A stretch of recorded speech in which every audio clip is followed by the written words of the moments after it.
Hare Krishna.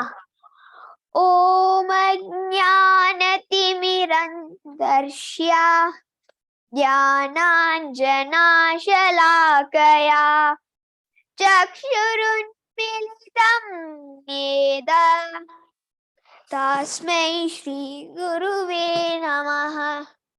Shri Chaitanya Manobishtam Stapitam Yena Bhutale Swayam Rupa Kadamayam Tadanti Swapadantikam Vandeham Shri Gurun Shri Yutabada Kamalam Shri Gurun Vaishnavam Shya Shri Rupam Sakrajadam Sahagana Raghunatanitam Tam Sajivam Satvedam Swavadudam Parijana Sahitam Krishna Chaitanya Devam Shri Radha Krishna Pada Sahagana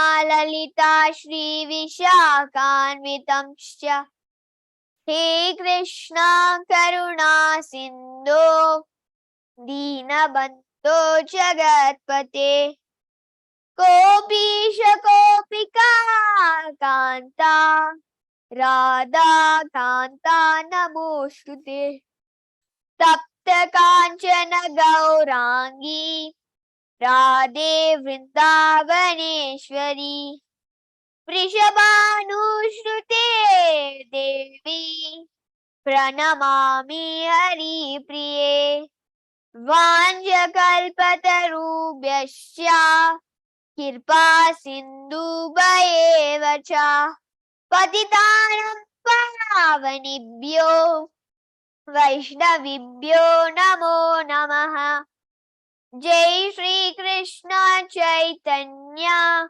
Prabhu Nityananda Shri Advaita Gadadhara Srivasadi Gaura Bhakta Vrinda Hare Krishna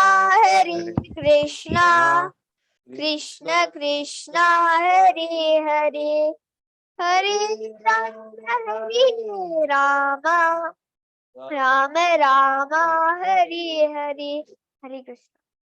Hare Krishna. Thank you very much, Shashma, for the wonderful Manglacharan. Hare Krishna, Prabhuji. Dandavad Pranam. Please accept my humble obeisances, Prabhuji. All glories to Srila Prabhupada. Thank you for joining in and giving your time, Prabhuji. So, Prabhuji, today is a very different topic. We are not reading the Srimad Bhagavatam. We are going to discuss on the karma in Krishna consciousness. So, Prabhuji, we have just finished the Manglacharan, and now I'm handing over to you. Hare Krishna. Hare Krishna. Thank you so much, Mataji. Yes, sincerest apologies to everyone that we're not doing the Srimad Bhagavatam today. It's just I was asked a question, a very nice question by Panchali Mataji, which was in relation to karma, and specifically she asked, what type of karma does Krishna remove? And is it just Prarabdha karma which Krishna removes? And it really got me thinking, actually, that in one sense, there's a quick answer to this, which is that one practices bhakti, one achieves unalloyed devotional service, as we've discussed, and one doesn't need to worry about karma. But on the other hand, how we, our mind, our kind of thought process, our understanding of karma is, I thought, is actually a very deep kind of subject, and something that can help us, if we understand it properly, can help us kind of progress in Krishna consciousness. So Mataji, I've prepared like a short presentation. Is it okay if you make me a host, and I'll share my screen?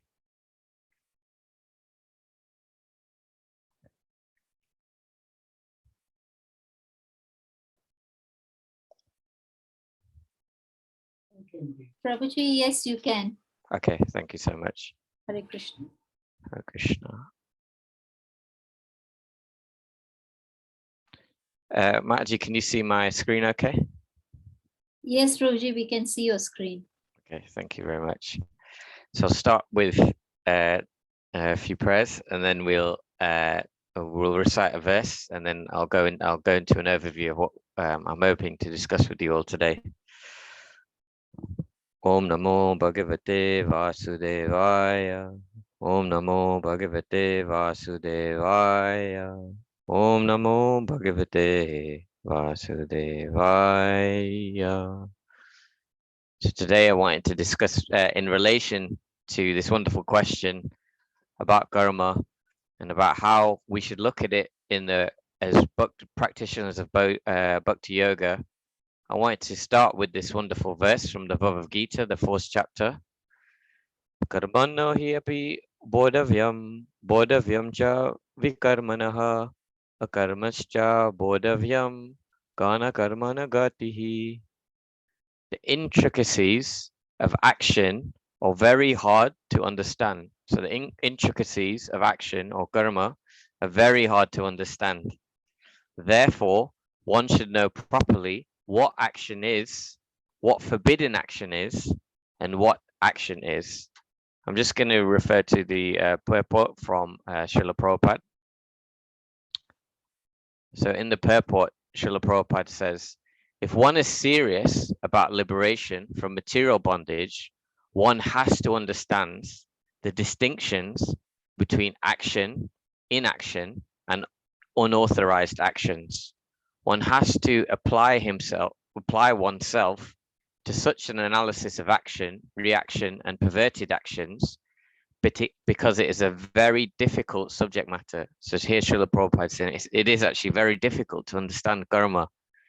To understand Krishna consciousness and action according to its modes, one has to learn one's relationship with the Supreme, i.e., one who has learned perfectly knows that every living entity is an eternal servitor of the Lord, and that consequently one has to act in Krishna consciousness.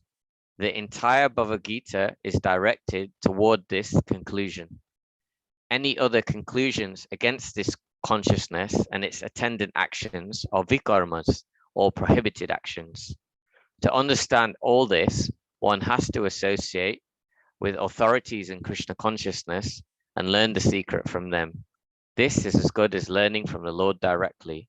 Otherwise, even the most intelligent persons will be bewildered. Namo Vishnu Padaya Krishna Prishta Bhutale Srimati Bhakti Vedanta Shanti Namane Namaste Saraswati Deve Gauravani Pacharine Nirvishesha Shanyavad Paschyata Deshatarine. So once again, thank you so much everyone for joining today for this topical discussion on karma in Krishna consciousness. So we've just recited this beautiful verse from the Bhagavad Gita, where Krishna is saying actually that the intricacies of karma are very difficult to understand, and one should know properly what action is, what forbidden action is, and what inaction is. So in relation to this, and a wonderful question asked by Panchali Mataji the other week, I wanted to just kind of drill down to this a little bit more and understand really how does this apply in Krishna consciousness.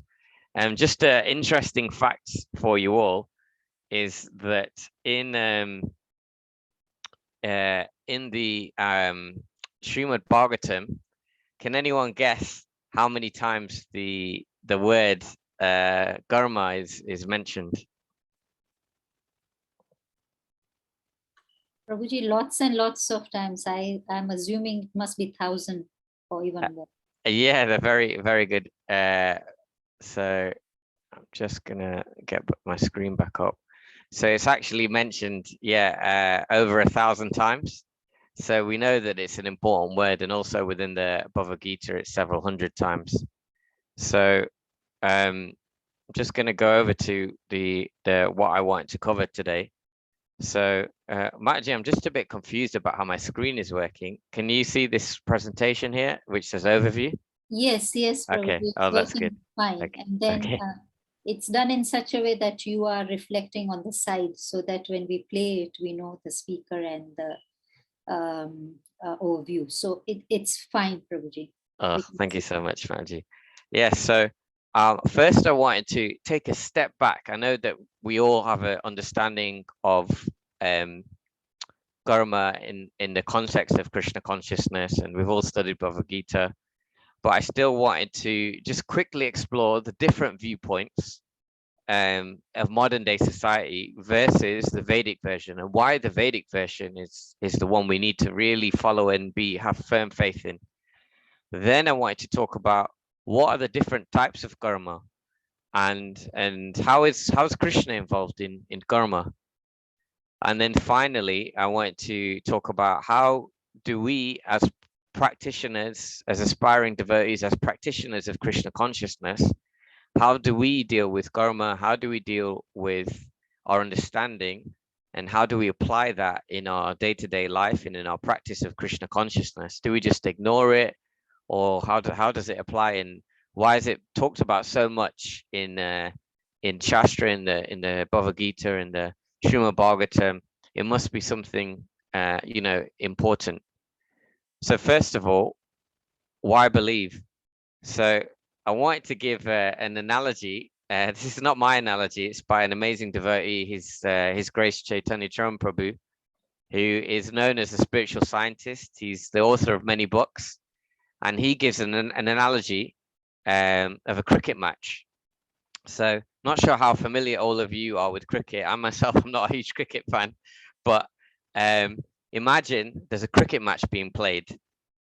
And so you go to the stadium to watch the cricket match, but you look at the scoreboard and you can see that one team has got 200 on there, and another team, the other team, has got 0.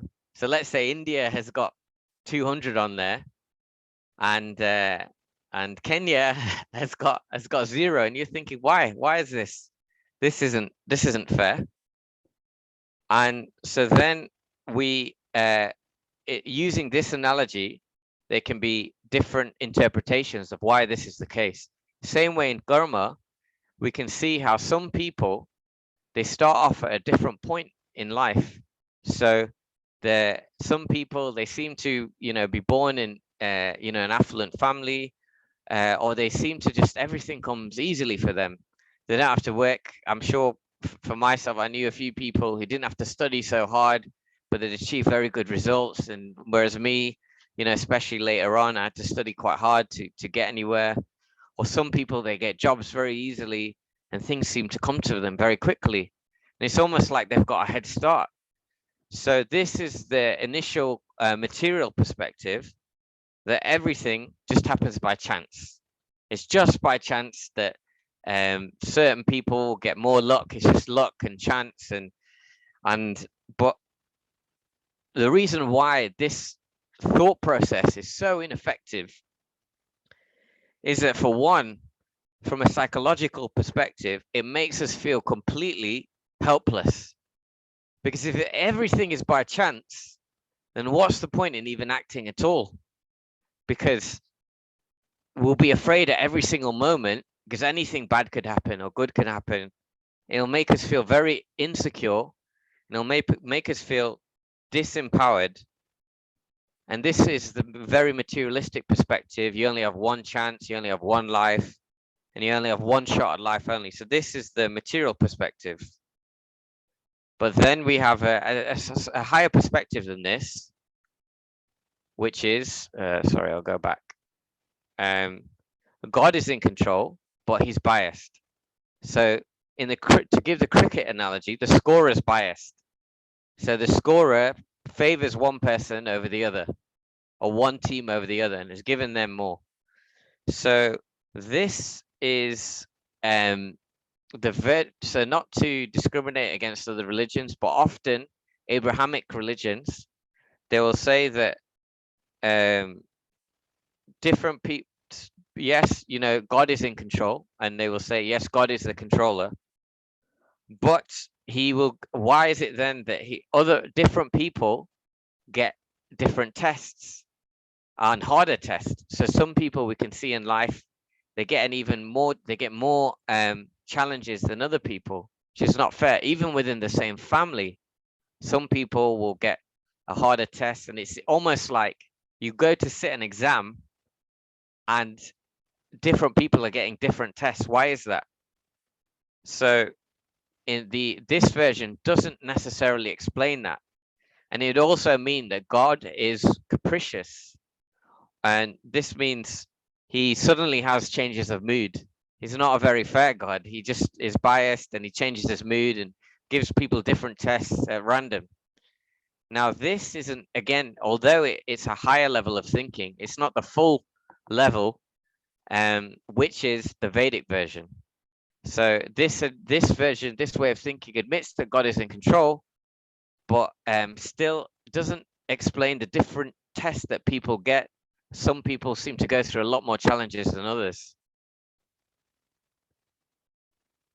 And this is the Vedic version, that we all have different starting points. And to give relate this back to cricket, is that it's not a one-day match. It's what's known as a test match. So it happens over several days. And so the score is carried over from the previous day to the next day and so forth. And then the accumulation of that is the winner of the match, in the same way that this is the Vedic version, that actually we accumulate results over many, many lifetimes. And through the process of karma and reincarnation, we receive different results. So this way of thinking is why it's so much higher from a kind of internal perspective, is because when we can see things like this, it promotes self-education. It promotes self-education. I'm going to go into this a little bit more in detail. So sometimes we can think, why do these things happen? You know, and the materialistic view is things just happen by chance, but a scientist will understand that nothing happens by chance. So to give a nice example is that there's a famous scientist, Newton, and I'm sure many of you have heard of Newton's law of gravity. So many people, they would see an apple fall from a tree and they just say, okay, an apple has fallen from the tree. But Newton, being a scientist, looked at the apple falling and said, there must be a reason why the apple has fallen. And this is Newton's law of gravity. In the same way, as practitioners of bhakti, we practice what's known as, Srila Prabhupada has written a wonderful book, The Science of Self-Realization. So this is the science, part of the science of Krishna consciousness, is that there is no action, action without cause. So we believe in the science of cause and effect. So if something doesn't make sense, then as spiritual scientists, we need to make some sense of this order. And this is how I'll talk about a little bit later, how we can really apply this.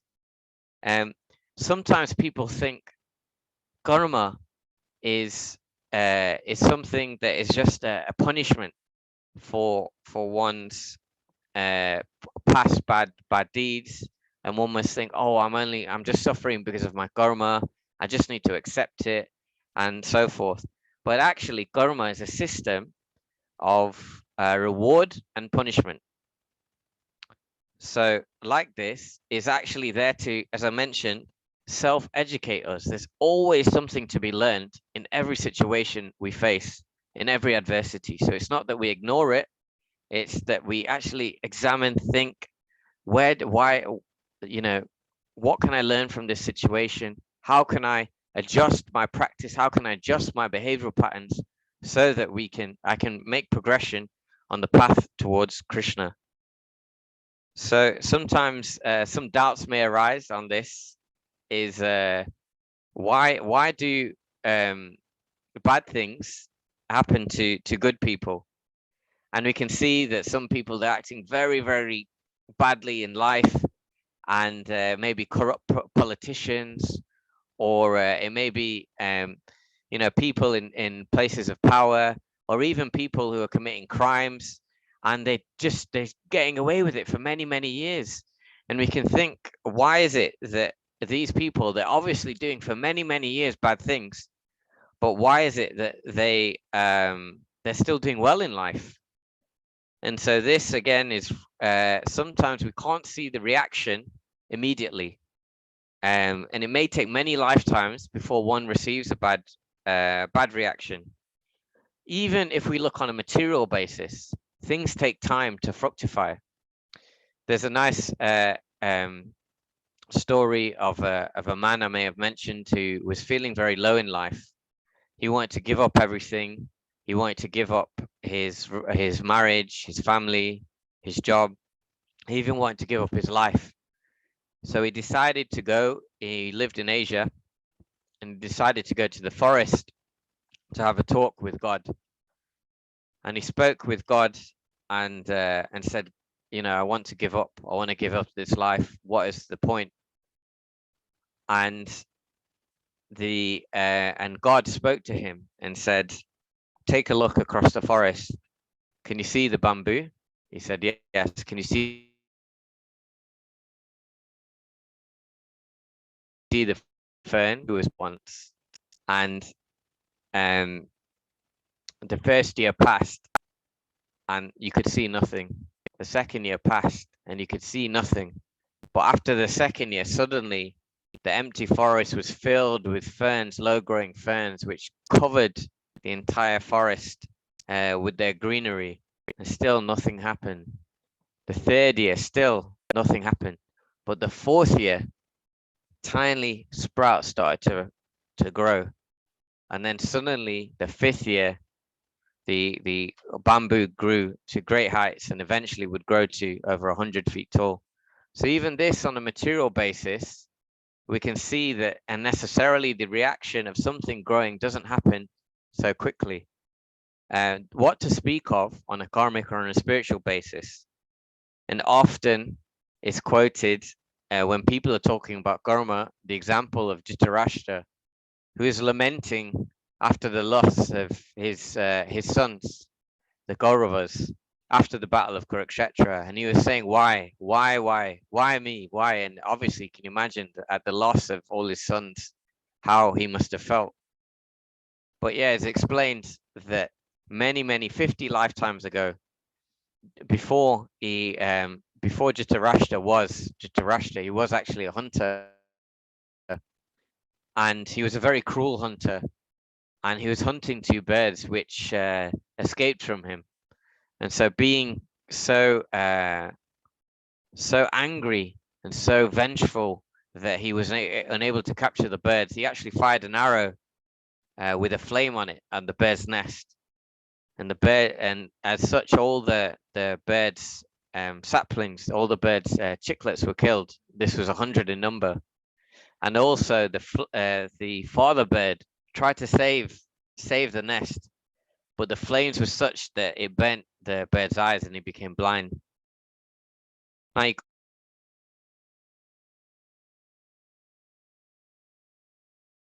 could say, okay, Dhritarashtra, and why did it take 50 lifetimes to have this reaction? Well, first, to just even have one child takes a great deal of pious activity, a great deal of good karma. And so to even have 100 to have 100 sons would require so much pious activity. So it took 50 lives for him to accumulate that, and only at that point then he could receive the reaction. So in the same way, this is how we should react when we see people who on the surface may not be behaving so well, and thinking, why is it that they're so successful? Whether that be materially or even within Krishna consciousness, we may think they're advancing or they have some high position. And this can even happen within Krishna consciousness, what to speak of outside. But if we have this understanding of karma, that the laws of karma are very complex, as Krishna explains in this verse in the Bhagavad Gita, and there's so much more to that we can see beyond our material vision.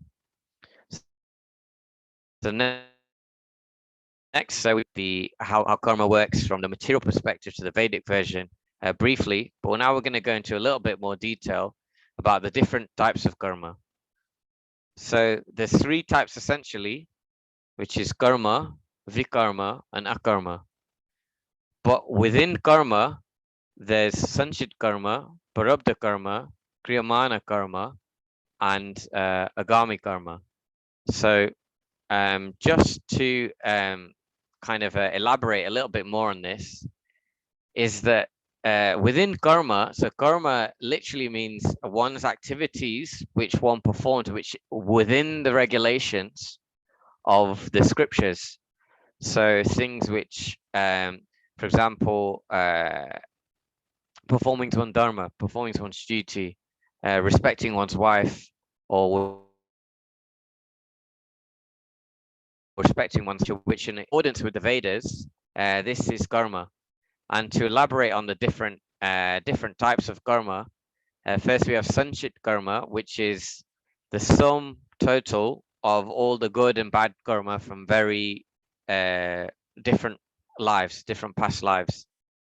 So every single moment where, you know, we could be walking outside and accidentally stand on an ant, so we will reduce our sanchit karma, or that we may be outside and we'll help someone in need, and then we in the right way, and then we increase our sankhya karma. So like this, it's always going up and down. Then parabdha karma is the portion of sanchit karma which is destined to act just in this life. So, and this can be seen when you have the astrology done, and what thing in this life. So that's just what the karma which is acting. Kriyamana karma, it's the daily instant karma that we create through our good or bad actions in day-to-day life.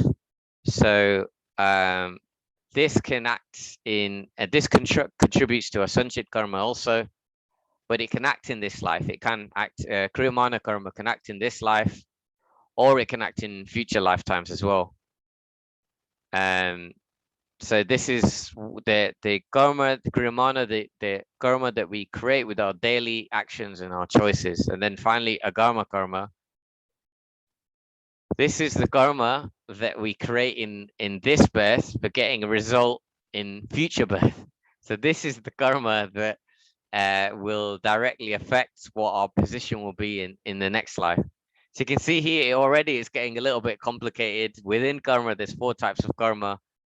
And Panchali Mataji was actually asking, what type of karma does, if we practice Krishna consciousness, how does Krishna get involved? So I'm about to go into this in a bit more detail.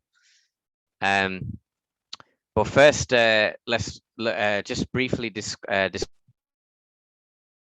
then.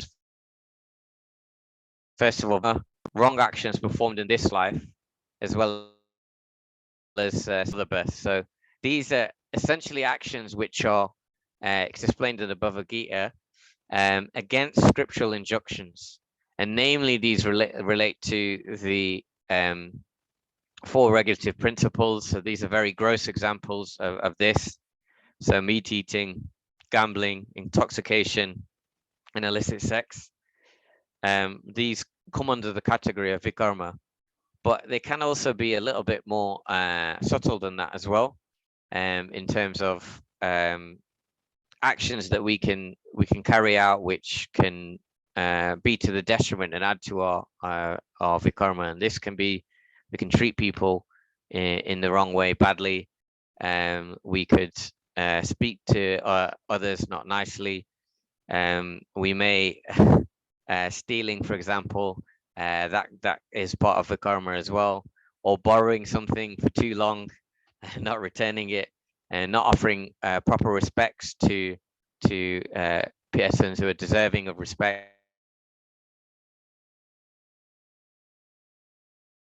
And we have akarma. So Srila Prabhupada says that akarma, his literal is literally means these activities performed which have don't get as good reaction nor bad reaction, but actually these are activities which free us from the material cycle of birth, death, old age, and disease. So this karma refers to bhakti. So this is the practice of Krishna consciousness activities within Krishna consciousness. And in relation to what we've discussed in previous sessions, that a karma is actually something that we can work towards practicing at every single moment. So Krishna consciousness is not, as we've mentioned many times, it's not just what a sadhana in the morning, it's not just a service that we do in the temple, but it's a moment-to-moment practice. And maybe I'm going to talk about this a little bit later, about how we can apply this on a day-to-day basis. But first of all, to answer Panchali Mataji's wonderful question, which is how does Krishna get involved in karma? So we come to Krishna consciousness, and we may hear from senior devotees who may read something which says that the devotee doesn't need to worry about karma.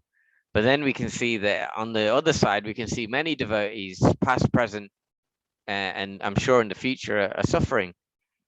Throughout the Shastras, devotees have forced many get through many difficulties. And then we look even in modern day times, we even look at Srila Prabhupada, and he faced so many difficulties in his life. So which type of karma does Krishna affect, and does he actually do anything? Because devotees suffer quite a lot, right? And which type of karma is it? So I wanted to refer to this beautiful verse from the Brahma Samhita. Yastav Indragopam Atavrenda Mahosa Karma Pandana Rupa Falabhajanam Atanoti Karmadi Nirdadati Kintu Chabakti Bhajam Govindamadi Purusham. Lord Brahma is saying, I'm evil Lord Govinda, who burns up to all fruit imbued with devotion for each the due enjoyment of the fruits of one's activities, of all those who walk in the path of work in accordance with the chain of their previously performed works, no less in the case of the tiny insect that bears the name of Indragopa than in that of Indra, the king of the Devas. So here it's explained that Krishna will burn up all fruitive activities. It's not related to one specific karma or type of karma. It's all karma, good and bad. He'll burn that all up. Of those who are imbued with devotion. So, and he's also in control of everything. From one, there's actually Srila Prabhupada in one of his lectures also explains this, that there's a tiny insect which has got the name of Indra also, Indragopa, and is in a very powerful position as a deva. But Krishna is no less, in the case of the tiny insect, or whether it's Indra, such a powerful personality, Krishna is still in charge and can burn up the activities of this as an in control under his system. I wanted to just refer to the purport of this beautiful verse by Srila Prabhupada as well, where he really explains nicely how we can really interpret the meaning of this. So, and how we can start thinking about how we can react to karma. So in the purport, it's quite a short purport. So God impartially induces the fallen souls to act in the way that is consequent on the deeds of their previous births and to enjoy the fruition of their labors.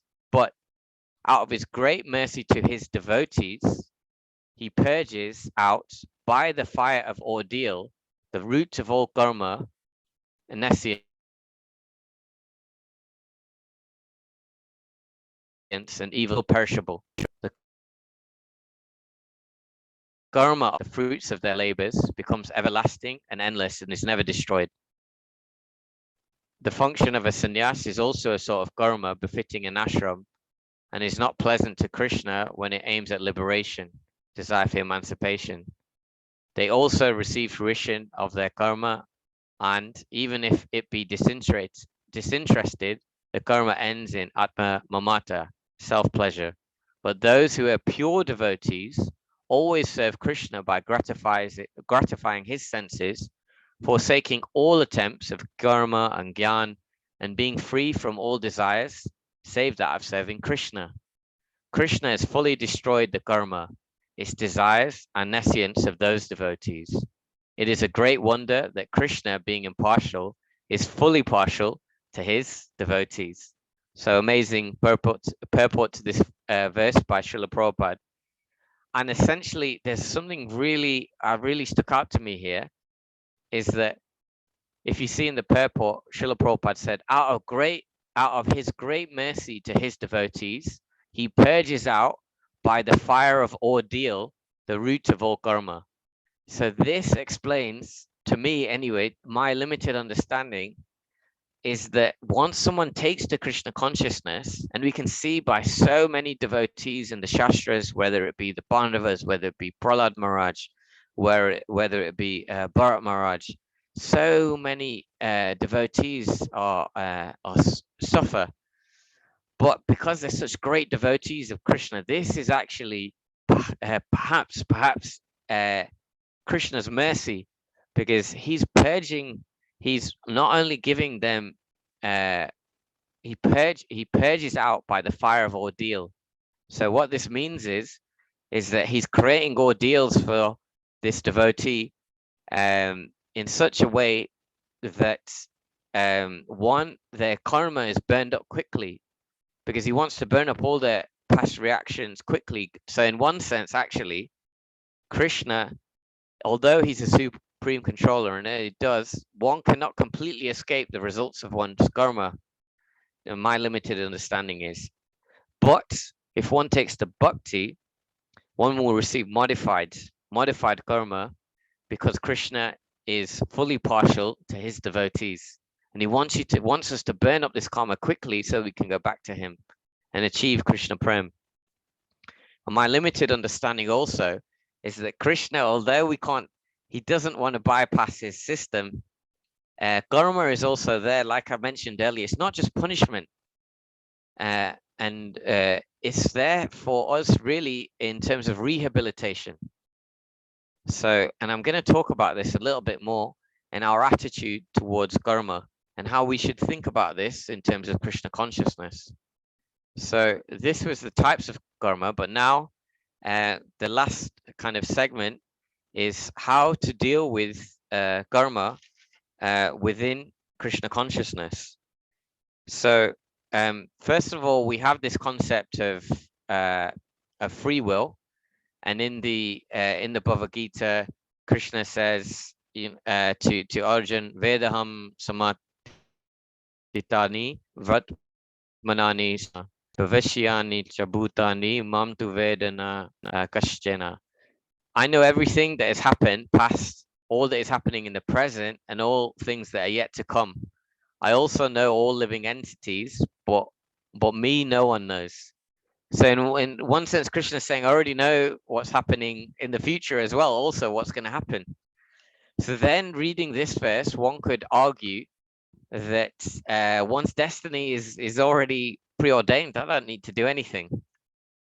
But later in the Bhagavad Gita, in the 18th chapter, Krishna says, Iti te jnanam akyatam guyad taramaya vishmayetam shashyena yate chasyasita guru. To knowledge, still more confidential, deliberate on this fully, and then do what you wish to do. So Krishna is still giving Arjun or us a choice. And according to that choice that we make, we will receive certain reactions and certain things will happen in the future. So to give a practical example, it's like if one doesn't study for an exam and then doesn't receive a good grade, then one could say, oh, this is just my karma, but no, that wasn't karma. That was your inaction and failure to study, which didn't get you the result. However, one studies incredibly hard, works to the best of their ability and still fails the exam, then one could say, yes, that is within one's karma, allocated karma. So within Krishna consciousness, how do we use this to our advantage? How can we use this knowledge to progress in Krishna consciousness? Well, on a gross level, one, obviously we want to be, first of all, we want to minimize our karma. So how do we minimize that? Well, Prabhupada has created this wonderful system within which are the 4 regulative principles.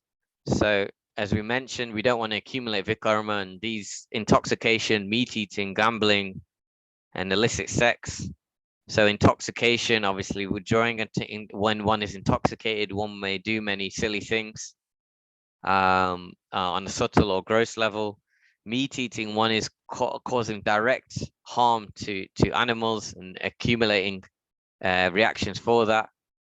Gambling, taking risks, also accumulates this vikarma. And illicit sex, I mean, one example of how this is that people often have relationships outside of marriage and have abortions. So they're killing an entity there. And again, there's great reaction for that as well.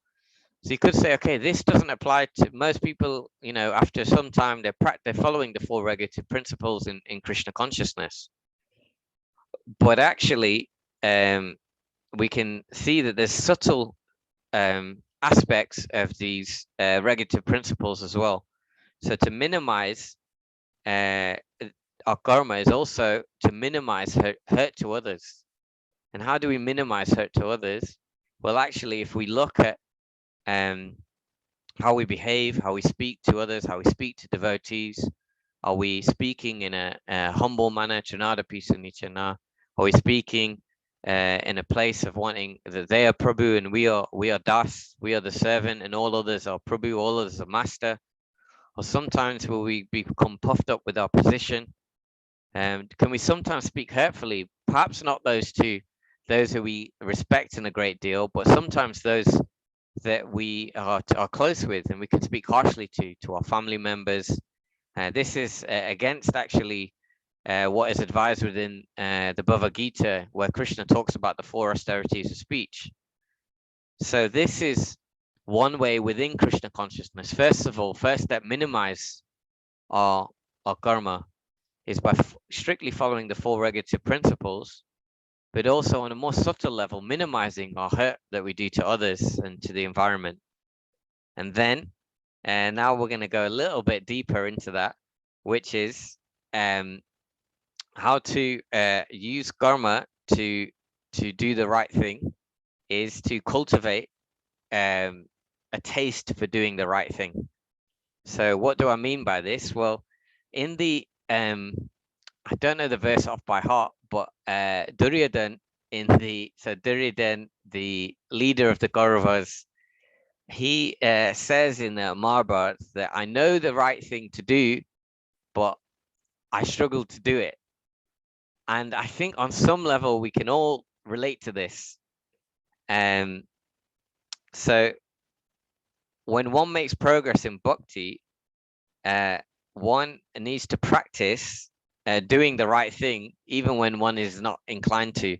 So just to explain this in a kind of more kind of specific way, we need to examine ourselves and see when we have reluctance to doing the right thing, and it may not necessarily be conscious. So for example, if I was to ask all of you, can you remember the time you learned how to speak? You can't remember the specific time that you learned how to speak, but all of you are able to communicate and speak with one another. And I'm sure many of you on the call can speak various different languages also as well, which is amazing. But it's not necessarily a conscious thing. So the way how it becomes subconscious and these subtle impressions is how we can utilize this karma and change our elevate this rule of karma within Krishna consciousness. I'm going to give an example from my own life, is that, and I've mentioned this before, is that whenever my wife gives me feedback on how to improve or something that I'm doing wrong, automatically I can feel that tendency my false ego becomes touched, and I can feel that tendency to want to rather than accept this feedback that she's given me and humbly just say, yes, I will try and do what if you requested of me. I'll try and make this adjustment. Instead, I know many times I'm ashamed to say that I've done this. I've said, well, you do this also, no, you do this. And I'm sure we can all relate on some level. Definitely, for me, it's been a problem for a long time that if I feel I'm being attacked and my false ego is touched, then I'll rather than accepting that feedback, I will look to attack the other person. And so, but I really was reflecting on this and thinking that actually, even though I don't feel like doing it, we need to cultivate a taste for doing the right thing. So the right thing we do is accept feedback humbly. Remember that we are Das, and or Das Asmi. I'm here to serve you. Everyone else is Prabhu. Not that we let people take us, but understand, take advantage of us, but understand when our false ego is being touched, and practice this. And through this, it'll reach our subconscious. And then we won't have to think about, just like we don't necessarily think about communicating, it's now buried within our subconscious. I don't actually remember when I learned how to speak English, but I'm speaking the language of English to you here, and I do it automatically. In the same way that slowly we can do this, we can understand when things happen to us that, or when we feel hurt by an external situation, we can practice acting in the right way, even though we don't feel like it. So this is how we can think about karma, is it's actually shaping our behavior and shaping us. When reversals happen, it's not that we just ignore it. We think about how can I adjust my behavior, and because karma is there not just as a punishment, as I mentioned, it's there for re-education.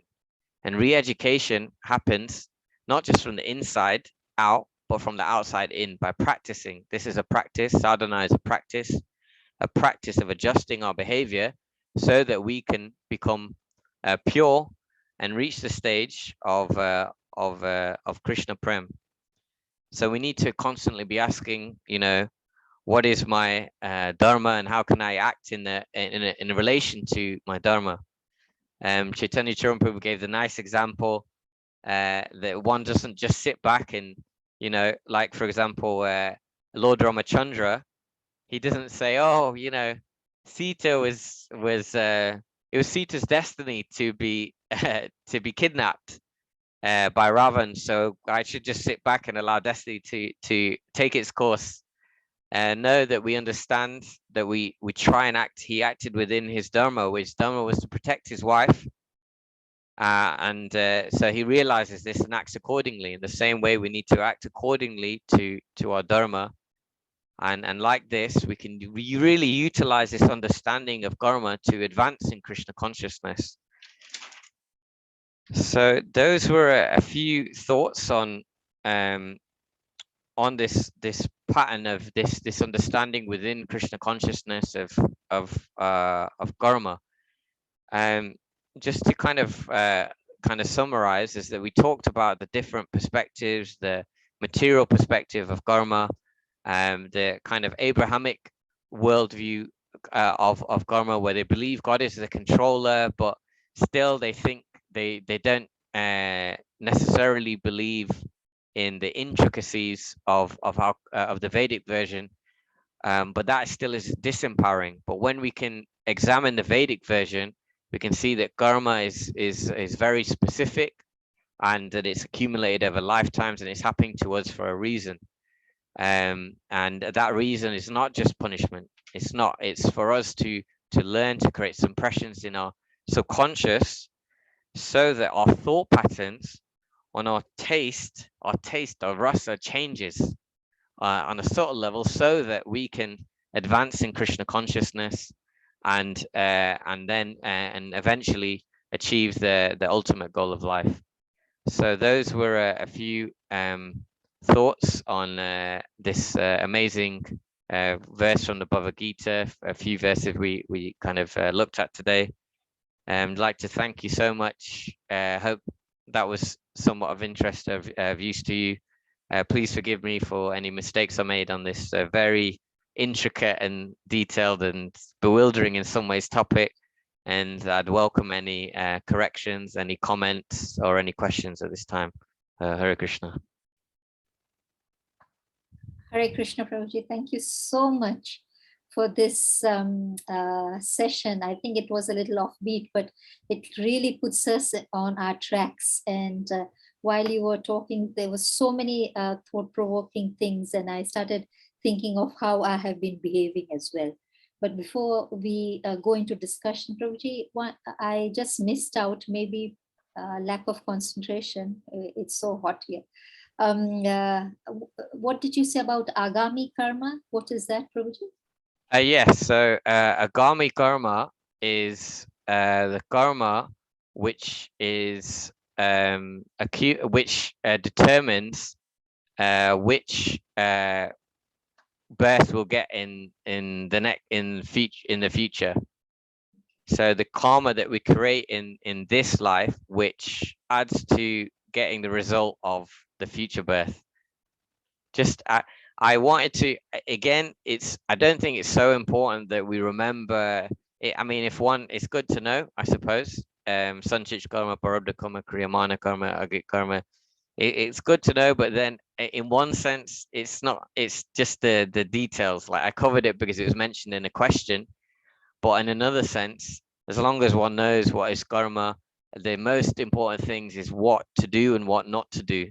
So karma, what is karma, what is vikarma, and then obviously akarma, bhakti. But one expressly put in the purport by Srila Prabhupada, one should know what to do and what not to do.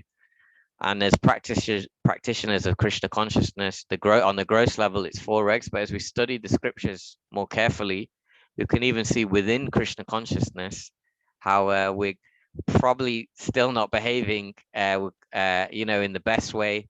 We're not behaving according to Brahminical culture, and we can constantly be refining our behavior and our etiquette so that we can help our advancement in Krishna consciousness. Thank you so much, Prabhuji. Are there any questions or comments? Hare Krishna, Mataji. I'm Raghavani Gopi Devi Dasi. Hare Krishna, Ji. So, and it was a wonderful class. I just had a question. So you said Srila Prabhupada mentions that Krishna is biased to his devotees. So recently we know that His Holiness Jayapatak Swami Maharaj's disciple, His Grace Anadi Jagannath Prabhu, he met with an accident and he left his body. So it was so sad to hear that his body was lying on the road for the whole night and nobody was there to see and at least take him to the hospital or something. So I just understand how this happens. Like, how do we understand this? When Krishna is biased to his devotees, we hear so many young devotees passing away like this, and also. So I just wanted to understand this.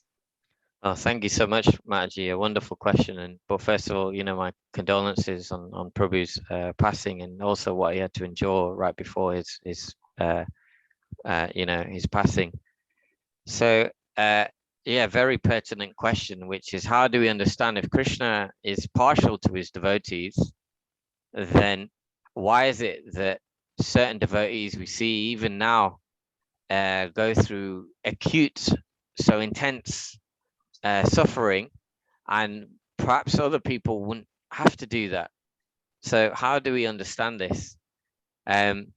So I'm going to explain this in the most sensitive way, and please forgive me for any offense, or and I can say also, sometimes I ask this question because it seems to me that my life has been more difficult since I started practicing Krishna consciousness. I have had more health problems and many things have happened, which is living problems, and lots of different agitations have happened. And the way we look at this, and it was explained within the purport of the Brahma Samhita verse by Srila Prabhupada is that he gives, he almost sometimes intensifies the, Krishna will intensify for a devotee this karma. So something really bad might happen to a devotee, but it'll be in a way that one's karma is burned up in one life, because Krishna, these devotees are so dear to Krishna. He says, I don't want him to go through another life. So, but I also, this is a system that I've created, karma, so I can't bypass it.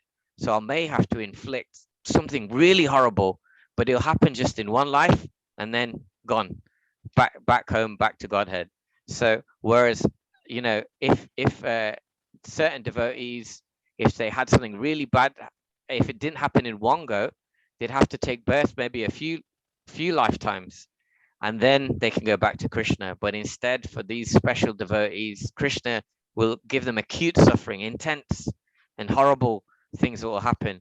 And this is my limited understanding of it, is that Krishna will give this intense suffering so that one's karma can be burned up in one life, and then one can be finished with the cycle of birth and death. So this is my limited understanding. Does that help, Mataji? Yes, Prabhuji. Thank you so much. Hare Krishna. Thanks. Thank you very much for that wonderful question. Are there any other questions or comments?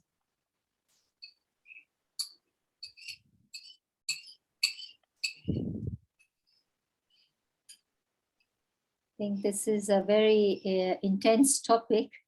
Yeah. People are thinking about questions and comments. But for me, Prabhuji, it was an excellent class. And I do understand. I used to believe that things happen by chance. And I really liked your analogy of the cricket match. And then, so it did. I understand when I used to say, I'm helpless, I can't do it. It has to happen to me. Now, in Krishna consciousness, I'm understanding why it is happening to me. And also, when my friends and relatives know about that I'm trying to practice Krishna consciousness, they say, oh God, just help you, because you are going to have a series of misfortunes which is happening. And as long as you know why it's happening, you can deal with it. So I guess everybody in this group has a similar background, and they might feel that they were materially more happier before they took this path. But now with this understanding that Krishna wants you to be with him as soon as possible, he's trying to just blast you with everything that you can deal with, and he never gives what you can't deal with, as you said before. So that really has sunk in very well today.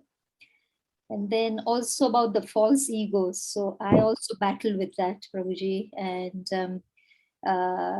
that I do this and you do this, and it's a constant a war. But I like the explanation that if you know your dharma and if you know that you are the das, it will help you. And remember that what your dharma is, and act accordingly. You're not a scorpion, so you should not bite even if you get bitten. You stay in your constitutional position. So I have now, you know it, but then when somebody talks to you, it sinks in more. So this has been a session for me where I've understood things more. So thank you so much, Prabhuji, for hammering it into my head at least. Mataji, I had a request actually, that we have a couple of minutes, and there's a wonderful poem by His Grace Mahatma Prabhu, and it's in relation to sometimes we may see in Krishna consciousness people behaving in not the right way, and thinking how is it? It's a short poem, and it makes us think about actually we need to examine and adjust our own behaviors and not worry so much about everyone else. Is it okay if I share? Yes, Prabhuji, that would be good. Okay. So the poem is called I Was Shocked. I was shocked, confused, bewildered as I entered Goloka's door, not by the beauty of it all, nor the light or its decor, but it was the devotees in Goloka that I was amazed to see. I knew all of them on the earth, but they had so little bhakti. There stood my Sankirtan leader, the one who stole Krishna's money twice. Next to him was my old TP, who was never ever nice. Krishna Das, who never preached, who seemed so insincere, was sitting ecstatically with Krishna, to whom he seemed so dear. I asked my guru, what's going on? Of this I don't know what to make. How did all these devotees end up here? Did someone make a mistake? And why is everyone so quiet, so somber? Give me a clue. Quite, Prabhu, he said. They're all in shock. No one thought they'd be seeing you. Just thought I'd end with that poem. Hare Krishna. Yes, thank you. Thank you so much, Prabhuji, for sharing that poem. Lovely, lovely poem. Okay. Are there any other questions or comments? If there are no more questions or comments, Panchali Mataji, can you close the session? This session was because of your questions. Are you in a position, Mataji?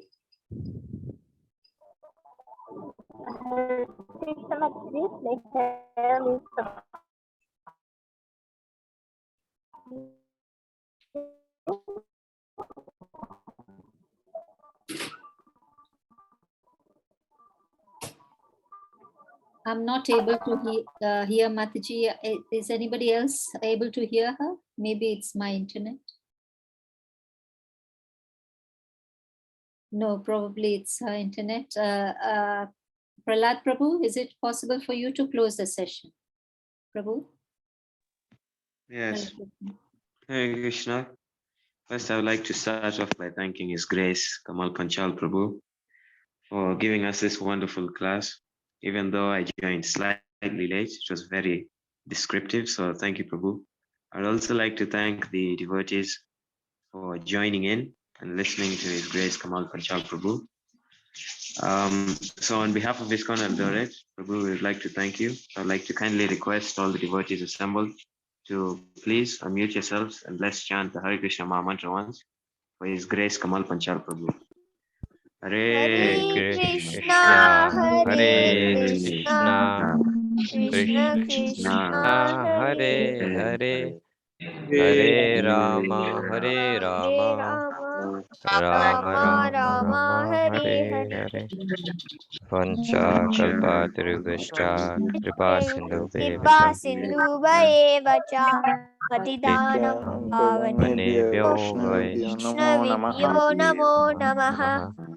Srila Prabhupada ki, Jai. His Grace Kamal Panchal Prabhu ki, Jai. Jai Gaur Pramanande. Hari Bol. Hare Krishna.